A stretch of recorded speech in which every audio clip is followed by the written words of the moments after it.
Hello everyone and welcome back to the channel. So far we have covered how tensors work, how neural networks are built, and even how the training loop works. In our last video, we also further covered the 2D and 3D tensors and even the CPU and GPU requirements. So today we're taking one step further and learning about a really important topic, which is the datasets and data loaders. And this is pretty much how PyTorch actually feeds data into models during the training. This is a very important topic because without datasets, it's not really possible to scale everything we have learned so far. And in scaling, this is where the dataset and data loaders come into play. So if you guys are ready, let's go ahead and begin. So first, let's answer the most important question. Why do we even need datasets and data loaders? So up until now, we have been using small tensors and we use them directly in our code, which is fine for learning, but in the real world, practically, datasets will have and can have millions of samples, so millions of data. And you can't reliably load everything into the memory at once. And you also don't want to train on the data in the same order every time, so you need different data. That's where PyTorch will give us two options, the dataset and the data loader. So in short terms, the dataset defines how the data is accessed, while the data loader defines how data is loaded during the training, right? I think the name speaks for itself. So let's start by building our own dataset from scratch, and from there we will clearly have a visual image of how it's done. So first, we open our IDE and we import Torch, and we will use from torch.utilities.data import data set. So first we just import the dataset from the Torch utilities, and every dataset in PyTorch must inherit from this class, the dataset. So now let's create, for example, a custom dataset. Let's say class simple dataset, and we put the parameter, the dataset we just imported. So define init self data. Let's say self dot x equals torch dot tensor 1, let's say 2,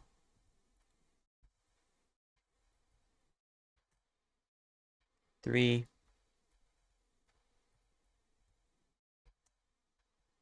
and let's say 4. Then we make for self.y equals torch.tensor. Again, we'll use a double. 4,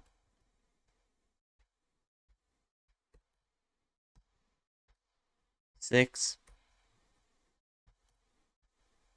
and 8. Okay, so this is our dataset class. Inside init, here we just stored our input, which is the x, and the labels, which is the y. So we also discussed this in our previous video. However, here the input is x, which we'll import, and y is the answer, the correct answer that we expect. So I want to show you guys some also operations that we can do with the dataset we have. For example, we can do define len self, and we can return len self.x. So this is a method for the class. Basically what this method will do is show us how many samples exist in the dataset. Because if PyTorch doesn't know the length and how many samples there are, it will not know when the training will end. So this is important. And we also have the getItem method. For instance, in the same format, we'll use getItem, and we'll say self idx, So if you've done Python already, you would know the IDX is just the index we're using. Return self.x IDX self.y IDX. So this method pretty much defines how a single sample is retrieved from the dataset, and PyTorch will call this automatically when training. So for example, when PyTorch asks for item number 2, we return x, and here it will be 2. So we'll go over here and the index 0, 1, 2. So we'll get 3. And if we ask for item number 2 as well for the y, we'll get 6, double of 3. So now we can go ahead and take a look at the data loader. So this is the pretty much the basics of dataset. This is all you'll need to know for now, and we did some basic methods that you can use that are important. So now let's take a look at the data loader once we have finished with the dataset. So we import again, as we did for the dataset, from torch.utils.data, import data loader. So the data loader will handle the batches, the shuffling, and the efficient loading, which we'll see just in a minute. So let's go ahead and create the data loader. So we say here dataset equals simple dataset. Then we use data loader equals data loader.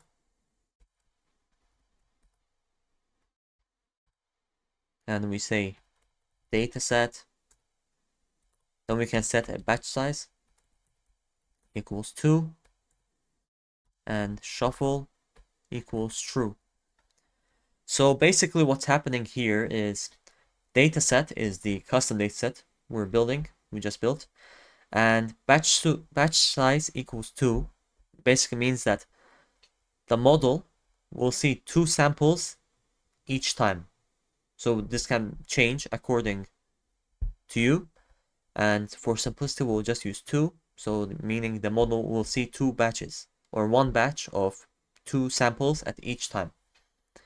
And shuffle equals true basically means that the data is randomized at each iteration of the loop. So this is important for preventing the model from memorizing patterns.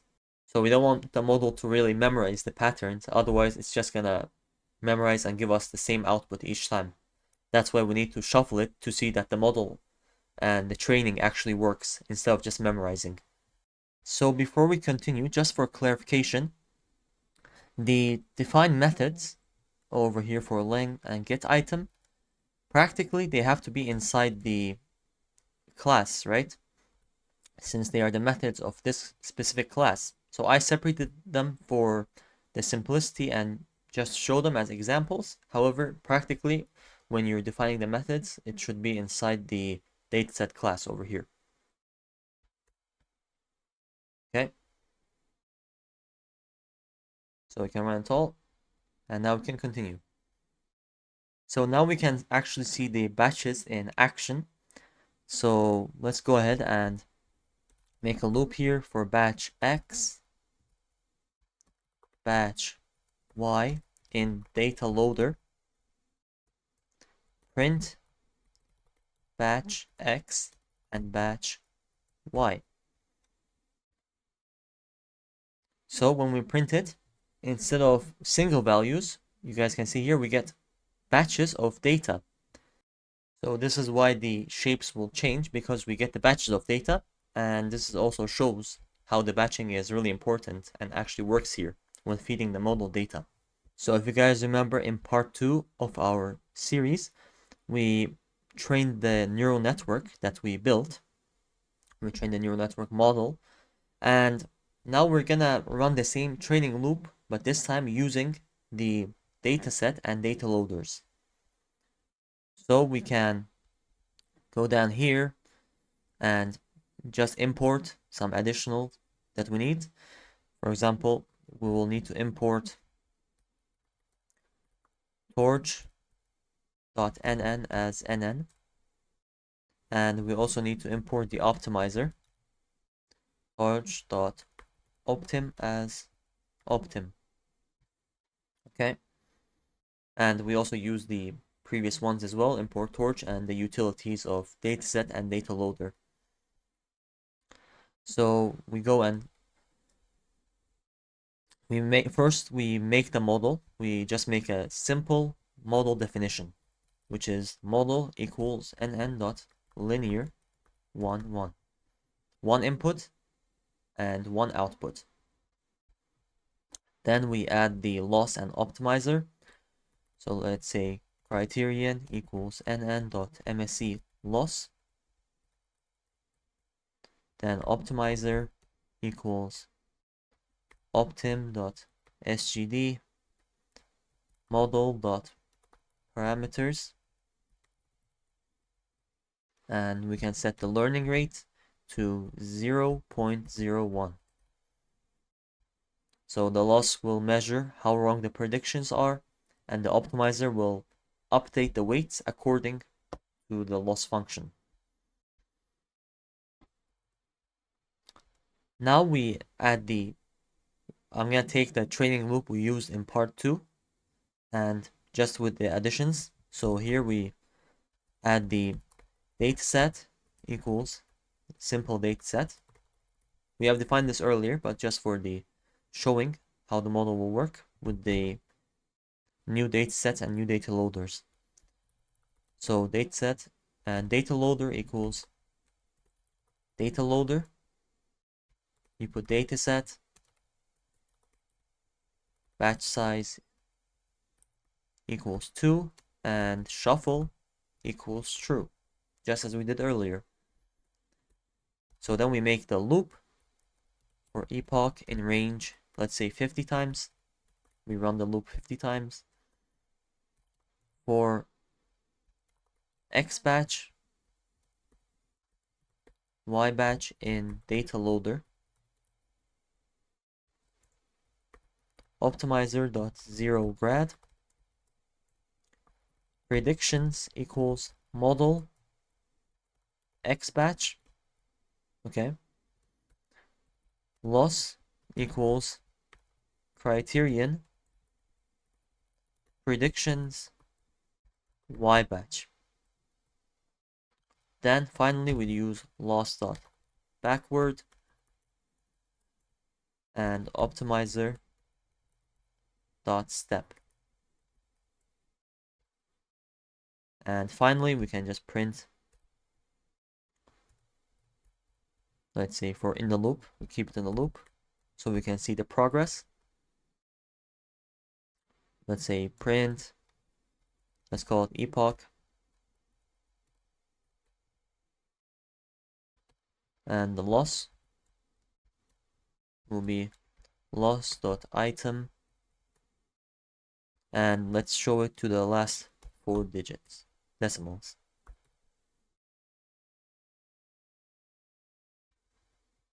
Okay, so basically what we did here, we made the loop. So for every epoch, we loop over the batches that we use. We make predictions, we calculate the losses, and we go backwards. You use the loss.backward function and update the weights according to the loss function. This is exactly how models are trained, and this might look similar to the loop we used in part 2 of our series. However, I'm doing this to show how we use the datasets and data loaders, as these are used more practically when we have a larger number of data. And yes, we need to, since we're using, we need to run all the blocks again. So the import here, we run it. And now we can see all the training, the 50 training steps in more detail. So as you guys can see, first the loss is 13.78, 13.21, 6.4, 3.9, 0.6. It just keeps getting smaller and smaller. And this is exactly the role of the optimizer, to update the weights each time based on the predictions we made. And as you can see, our loss function is getting lower each time, meaning our predictions are getting more accurate. And since it's just 50 steps, in the practical machine learning, when we usually deal with large numbers of data, we will have to use the dataset and data loaders instead of just inputting the tensors directly. And why I inputted the tensors directly is to keep a small example to show the point more clearly. However, as I just said, practically in the real world, we deal with millions of data, probably. And to handle this data, we would have to use datasets and data loaders with batches. So, to give a quick recap of what we have learned today, we have learned how PyTorch handles real data using datasets and data loaders. This will allow us to train on large datasets efficiently and safely. And this is the correct way, actually. So in the next video, we will talk more about the model evaluation, inference, and training mode of machine learning. So if this video helped you, don't forget to like, subscribe, and I'll see you guys in the next video.